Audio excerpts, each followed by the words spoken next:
Well, this week I'm so excited to bring to you this artist of the week. It's a young man from down south. I'm telling you. Last week I had an artist from down south. This week I have an artist from down south. I'm letting you know. I'm gonna be in the South for a minute because they have some wonderful musicians and artists that I think we here in Philadelphia definitely need to know about. So it is my honor and privilege to bring to you none other than Zachary Thaggard. Hey Zach, how you doing today? Hello, how you doing?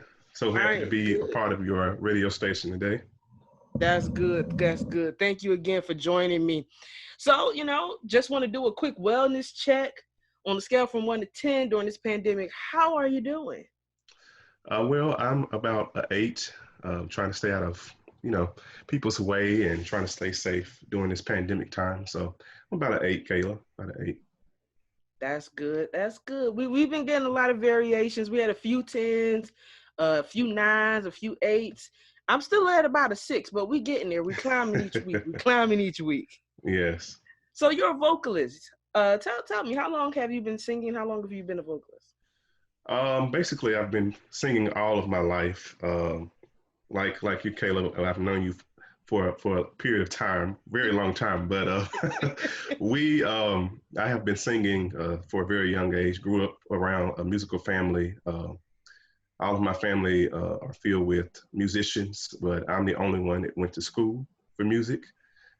So they really put into me a desire to go forth in becoming a vocalist and being able to be an example for other musical people that are coming up as an educator. So that's basically how I became a vocalist, starting at a young age. Mother was a choir director, father was the praise and worship leader. So basically all in the family. So yeah. It's all in the family.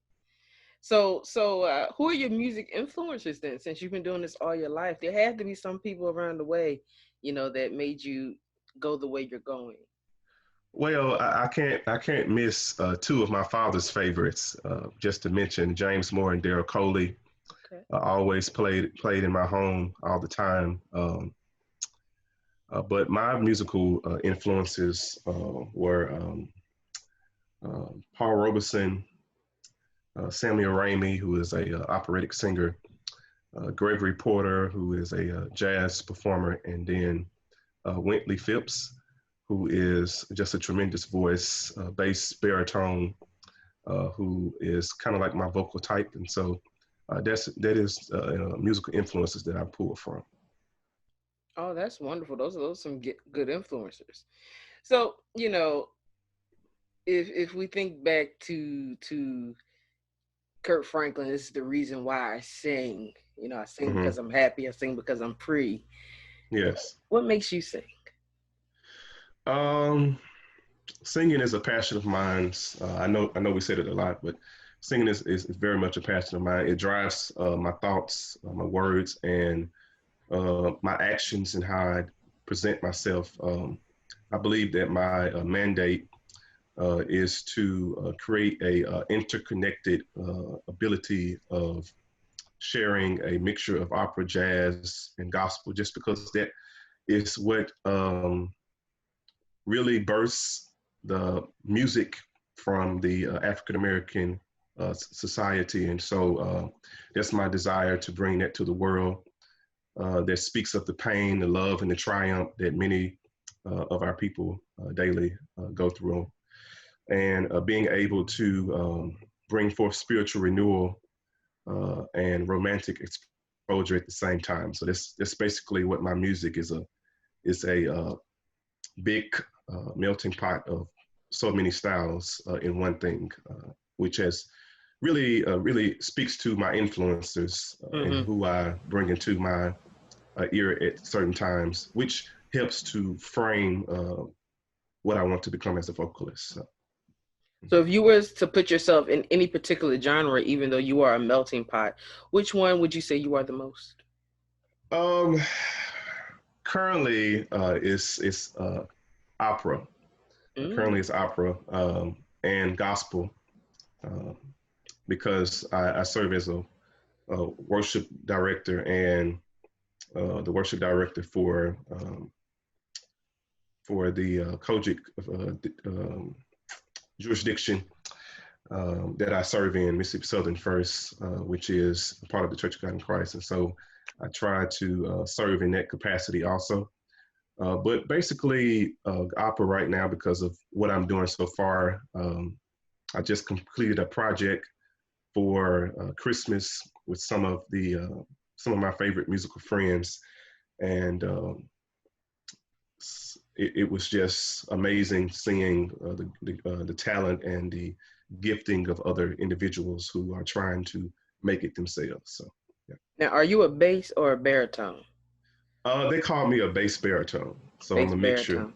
Yeah, I'm in between.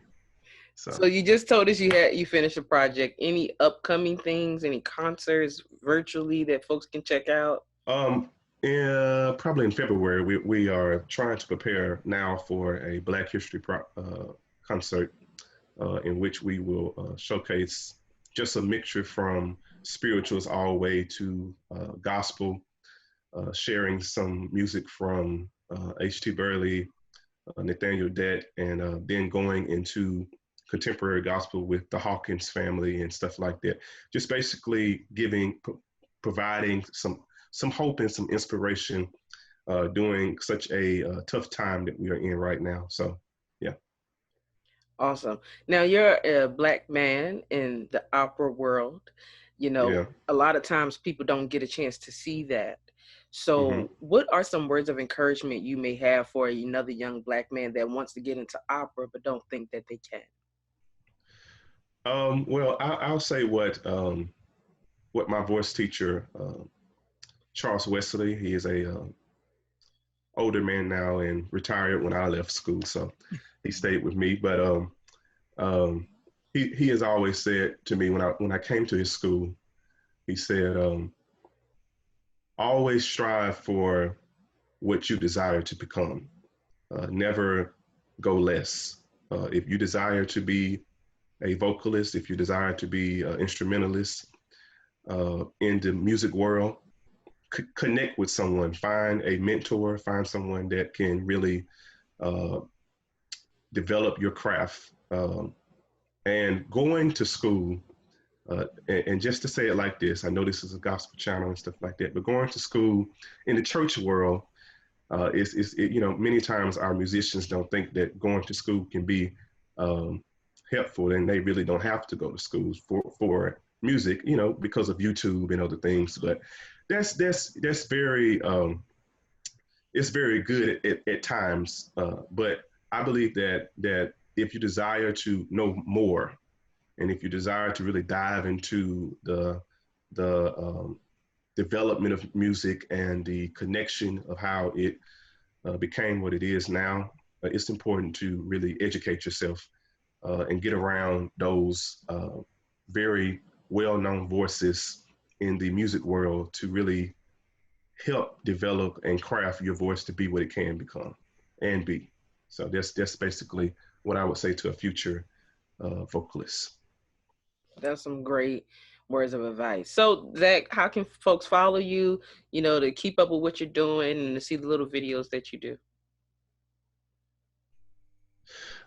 They can follow my public page, Zachary Thaggard LLC, or they can find me and become a friend with me on Facebook, Zachary Thaggard, Instagram, Zachary Thaggard, and I am in a part of the Harvest Worship Group label, in which my projects are going to be a part of. And I forgot to announce that I am releasing a EP in the first quarter that will really show my gifting and talent and to the world and to those that really like to hear, the bass, baritone vocals and stuff like that, the low notes and the, stuff like that. Yeah. So I just, I just would like to let everybody know that I forgot to announce that during the question about the upcoming projects and concerts. So yeah. So what's the name of this project, this EP?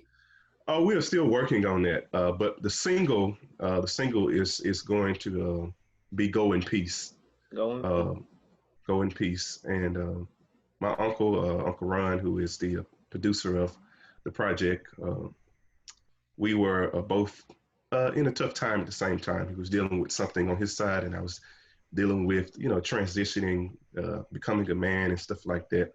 And so he wrote "Go in Peace," and it just fit everything that is going on right now with social justice and police brutality and all those different things. And it's basically speaks of go in peace and sin no more. Lay down all the anger, lay down all of the hurt, and just go in peace. Walk in peace with Christ, and let that particular light be the thing that shines throughout your life, and let that be the example that others can see. So, yeah. Wow. Definitely can't wait to hear that. Can't wait till it come out. Definitely gonna have to bring you back too when it come out so you can talk a little bit more about it and we can play it right here. Thank you. So Zach, I just certainly want to thank you for joining me today on Kayla G's Gospel Hour.